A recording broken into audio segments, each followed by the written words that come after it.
ನಮಸ್ತೆ, ನಿಷ್ಠ ಅಡುಗೆ ಮನೆಗೆ ಸ್ವಾಗತ. ಇವತ್ತು 7 ಬೇಬಿಗೆ ಬೀಟ್ರೂಟ್ ಪ್ಯೂರಿನ ಯಾವ ಥರ ಮಾಡೋದು ಅಂತಂದೇಳಿ ತಿಳಿಸ್ಕೊಡ್ತಿದ್ದೀನಿ.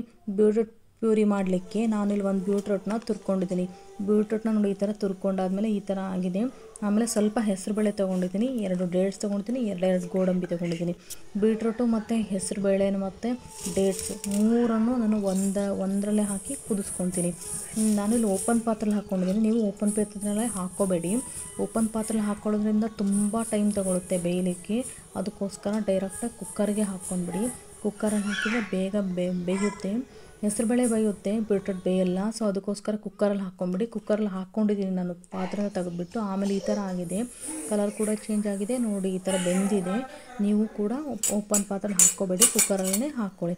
ಅದಾದ ನಂತರ ನಾನು ಡೇಟ್ಸನ್ನು ಅದರಲ್ಲಿ ಹಾಕ್ಕೊಂಡಿದ್ದೀನಲ್ವ, 2 ಡೇಟ್ಸು ಮತ್ತು ಗೋಡಂಬಿನ ಇದನ್ನೆಲ್ಲ ಹಾಕ್ಕೊಂಡು ನಾನು ಮಿಕ್ಸಿ ಮಾಡ್ಕೊಳ್ತೀನಿ. ಮಿಕ್ಸಿ ಆದಮೇಲೆ ನೋಡಿ ಈ ಥರ ಪೇಸ್ಟ್ ಆಗುತ್ತಲ್ವ, ಈ ಥರ ಆಗುತ್ತೆ. ಪೇಸ್ಟ್ ಆದಮೇಲೆ ಎಷ್ಟು ನುಣ್ಣಗೆ ಚೆನ್ನಾಗಿರುತ್ತೆ, ಪಾಪಕ್ಕೆ ತಿನ್ಸೋಕ್ಕೂ ಚೆನ್ನಾಗಿರುತ್ತೆ, ನೋಡೋಕ್ಕೂ ಚೆನ್ನಾಗಿರುತ್ತೆ. ಸುಮ್ಮನೆ ಪಾಪಗಳು ತಿಂದುಬಿಡ್ತವೆ.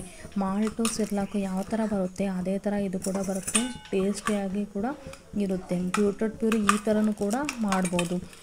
ನಾರ್ಮಲ್ಲಾಗಿ ಬರೀ ಓನ್ಲಿ ಬರೀ ಬೀಟ್ರೂಟ್ ಅಷ್ಟೇನಾದರೂ ಹಾಕ್ಬೋದು, ಇಲ್ಲಾಂದರೆ ಹೆಸರುಬೇಳೆ ಜೊತೆಗೇನಾದರೂ ಹಾಕ್ಬೋದು. ಅದೇ ಟೇಸ್ಟ್ ಬೇರೆ ಕೊಡುತ್ತೆ, ಇದು ಟೇಸ್ಟ್ ಬೇರೆ ಕೊಡುತ್ತೆ.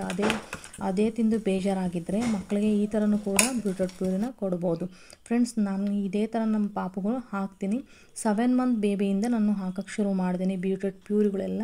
ನೀವು ಕೂಡ ಇದೇ ಥರ ಟ್ರೈ ಮಾಡಿ, ಹೇಗಾಗಿದೆ ಅಂತಂದೇಳಿ ಕಾಮೆಂಟ್ ಮೂಲಕ ತಿಳಿಸಿ.